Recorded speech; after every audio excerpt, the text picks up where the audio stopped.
ସମସ୍ତଙ୍କୁ ଜୟ ଗୁରୁ। ଆସ ବୁଲି ଯିବା ଆମ ଚାଷ ଜମିକୁ, ଆସନ୍ତୁ ଯିବା। ଆପଣ ଦେଖିପାରୁଥିବେ ପୂର୍ବ ଭିଡ଼ିଓରେ ମୁଁ ଯେଉଁ ହଜାର ମନ୍ଦା ଚାରାରେ କଖାରୁ ଚାରାରେ ପାଣି ଦେଉଥିଲି, ଆଜି ଆମର ଫାଇନାଲ୍ ସେଟା ଲଗା ହେଲା। ଆଉ ଏଠି କିଛି କଖାରୁ ଚାରାରେ ମଧ୍ୟ ଘାସ ହେଇଯାଇଛି, ମୁଁ ତାକୁ ବାଛୁଛି। ସେପଟରେ ଆମର ଅଲରେଡ଼ି 800-900 ଚାରା ଲାଗି ସାରିଲାଣି।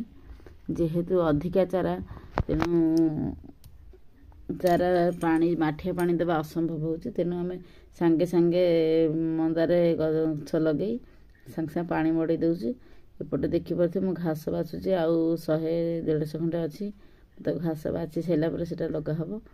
ଆସନ୍ତୁ ଦେଖିବା ଆମ ବିଲ ଆଡ଼େ କେମିତି ପାଣି ମଡ଼ା ହେଉଛି। ଏପଟେ ଦେଖୁଥିବେ ଆମର କଖାରୁ ଲାଗି ସାରିଲା ପରେ ତୁରନ୍ତ ପାଣି ଦେଉଛୁ। କ'ଣ ପାଇଁ ନା ଆମର ଅଧିକା ଯେହେତୁ ମନ୍ଦା ଫସଲ, ତେଣୁ ମାଠିଆ ପାଣି ଦେବା ଅସମ୍ଭବ, ବହୁତ ସମୟ ଯିବ। ତେଣୁ ଆମେ ପାଣିଟା ମଡ଼େଇ ଦେଉଛୁ। ଆପଣଙ୍କ ବିଲରେ କେମିତି ଚାଷ କରୁଛନ୍ତି, ଆଉ ଅଧିକା ଚାଷ କଲେ କ'ଣ କରନ୍ତି, ଆଉ ମାଠିଆ ପାଣି ଦିଅନ୍ତି କି ନାହିଁ, ପାଣି ମଡ଼ାନ୍ତି, ଆପଣ କମେଣ୍ଟ ମାଧ୍ୟମରେ ଜଣାଇବେ। ରହିଲି, ଧନ୍ୟବାଦ।